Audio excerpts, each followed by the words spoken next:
روزے کی فضیلت اور اہمیت۔ محترم ناظرین، السلام علیکم ورحمۃ اللہ وبرکاتہ۔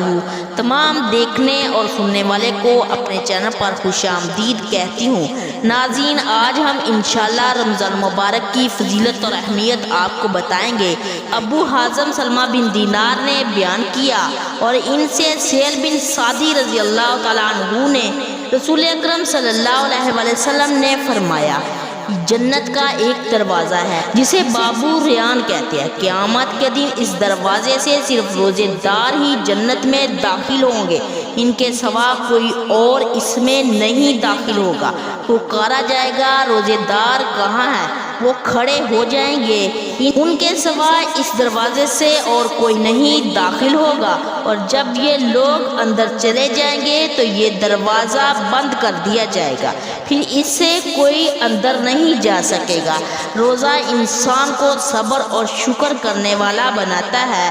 روزہ رکھنے سے اللہ تعالیٰ کی رضا اور خوشنودگی حاصل ہوتی ہے۔ روزہ رکھنے سے اخلاق اور روحانیت کی قوت پیدا ہوتی ہے۔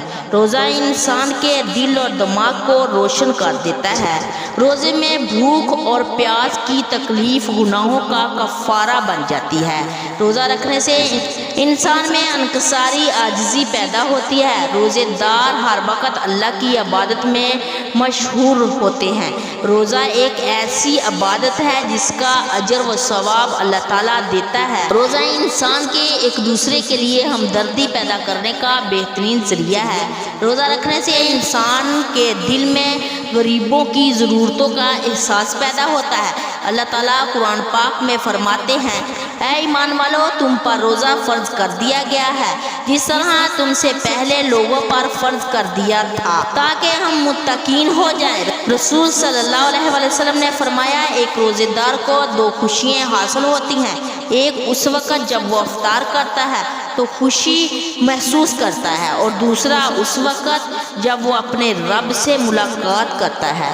رسول صلی اللہ علیہ وسلم نے فرمایا، ہر چیز کی زکوٰۃ ہے، جسم کی زکوٰۃ روزہ ہے۔ رسول صلی اللہ علیہ وسلم نے فرمایا، ہمارے روزے اور اہل کتاب کے روزوں کے درمیان سحری کھانے کا فرق ہے۔ رسول صلی اللہ علیہ وسلم نے فرمایا، سحری کھانا کیونکہ سحری کرنے میں برکت ہے۔ رسول صلی اللہ علیہ وسلم نے فرمایا، جب رمضان کا مہینہ آتا ہے جنت کے دروازے کھول دیے جاتے ہیں۔ رسول صلی اللہ علیہ وسلم نے فرمایا، جو رمضان کے روزے رکھے پھر اس کے بعد شوال کے 6 روزے رکھے